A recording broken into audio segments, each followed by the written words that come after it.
Juan Kapitulo 6, versikulo 35. Si Jesus miingon kanila, Ako mao ang pan nga naghatag sa kinabuhi.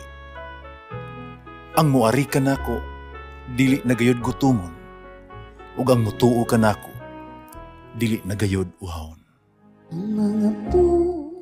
Pan sa kinabuhi. Maglikon unta sa mong pagtuo, ug gagaka kami sa pagtuman sa imong mahal nga kasuguan. Ginumanaan ninyo. Santos nga Ebanghelyo sa mala ni San Lucas. Unya may balik ang kapatuag duha. Malipayon kaayo nga miingon, Ginoo, bisan ang mga yawa, may patuo kanamo sa among paghingilin kanila, pinaagi sa imong ngalan. Sa Jesus mitubag kanila, nakita ako sa tanas, nga naghulog ingon og kilat gikan sa langit. Pamati kamo. Ihatagan ko kamo gahom aron makahimo kamo pagyatak sa mga bitin, sa mga tanga, ug sa tanang gahom sa yawa. Walay maunsa kaninyo. Apan, ayaw kamo kalipay tungod kay ang mga yawa mipatuo kaninyo. Kung dili, paglipay hinuon kamo kay ang inyong ngalan na isulat dito sa langit. Ito higayuna, gilipay sa Jesus sa Espiritu Santo. Mingon siya, Amahan Ginoo sa langit ug sa yuta. Salamat ako kanibo. Dugay, gipadayag mo man, gato sa walay kahibalo, ang imong gililong sa makinaadmanon ug sa mga maayog may kahibalo. O Amahan, matuman kini-kani kay maomay imong kabubuton. Gitugyan kanako ang akong amahan ang tanang butang. Walay makaila sa amahan gawa sa amahan. Walay makaila sa anak gawa sa amahan. Walay sa makaila sa amahan gawa sa anak. Ug kanila nga gipili sa anak aron pailhon kinsa ang amahan. Unya miatubang si Jesus sa mga tinun-an ug miingon kanila lamang. Bulahan anak kita sa mga butang nga inyong nakita.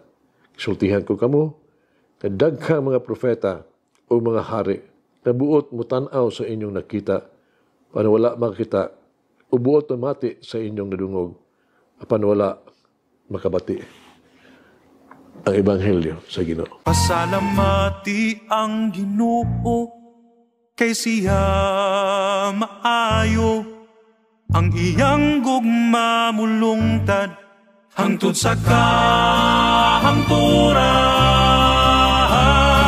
Pasalamati ang Diyos sa tanang mga Diyos, ang iyang gugma malungtaron. Pasalamati ang Ginoo sa mga Ginoo, ang iyang gugma malungtaron.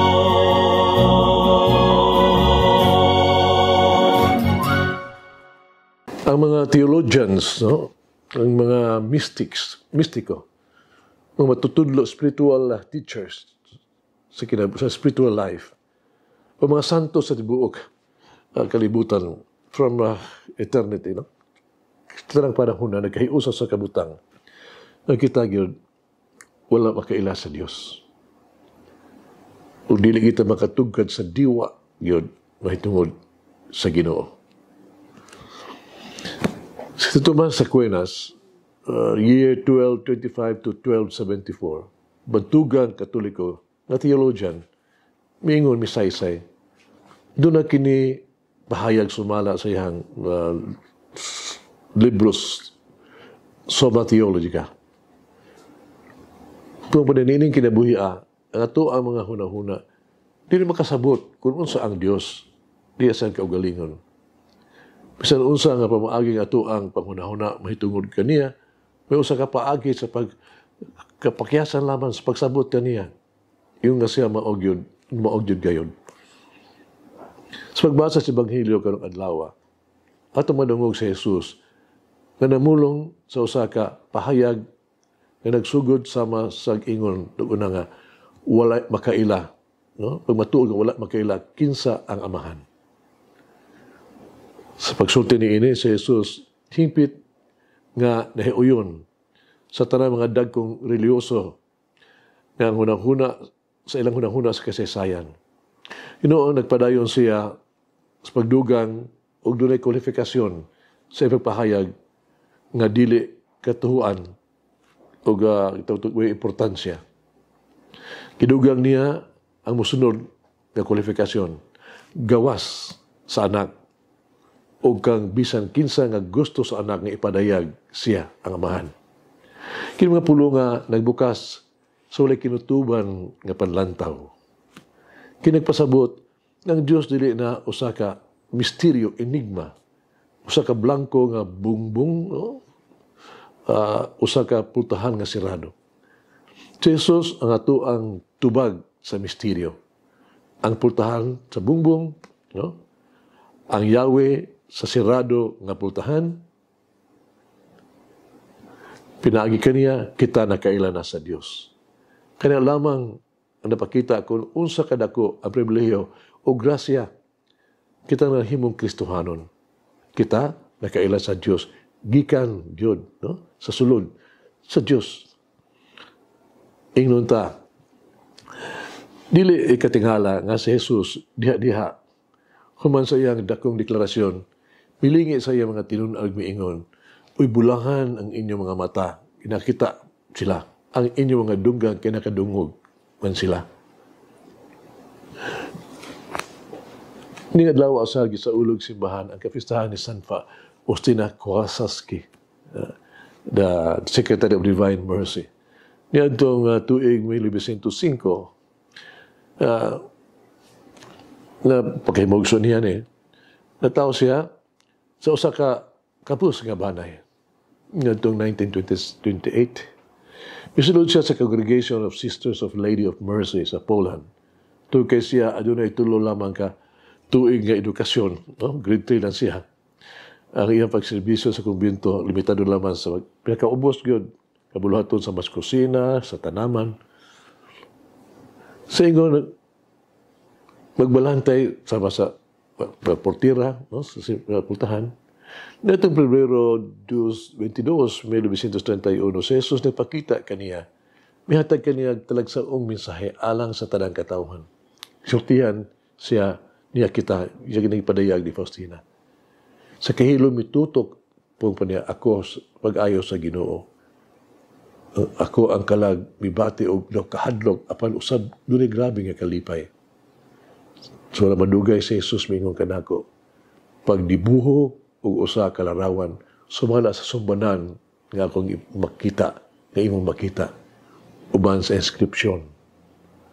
Jesus, ako nagsalig kanimo. Jesus, I trust in you. Pwede na namatay, si Faustina namatay itong 1938. Kanunay siya, nasanto siya sa 2000 ni Pope John Paul II. Karon milyon-milyon nang nagsunod sa mensahe gikan sa kang Jesus mahitungod sa iyang divine mercy. Magampo ta Ginoong Hesukristo, ikaw ang dakong mananambal. Palihog ayohang ako ang lawas, hunahuna og spirito. Palihog luwas sa ako gikan sa tanang walay pulos ng kabalaka, physical mga pag-antos. Ikapa ako sa imong mga kamot, kumakaayo. Tuguti ako, masinati, ang kalipay nga daw hinigugma nimo. Nagsali ko kanimo, Ginoo. Diha kanimo lamang. Amen. Mama Mary, open my heart to receive the gift of true joy in the Holy Spirit. Malangin ang Diyos magagahom sa tanan, Amahan, Anak, Espiritu Santo. Amen. May the Lord of the divine mercy bless us all, heal us from all diseases and suffering. Ayun unta niya kita, tanang mga sakit na sa lawas o sa kalag, body and soul. In the name of the Father, the Son, and of the Holy Spirit. Jesus, I trust in you. Amen. Whoever eats the bread of life will never hunger, says the Lord. Kay galaan inyong nabati ang pagpaambit ug hamubong pamalandong sa pulong sa Dios pinaagi sa tulumanon. Pan sa kinabuhi nga gidumala ni Monsignor Daddy Selva. Hangtod daw sab sa sunod higayon, daghang salamat.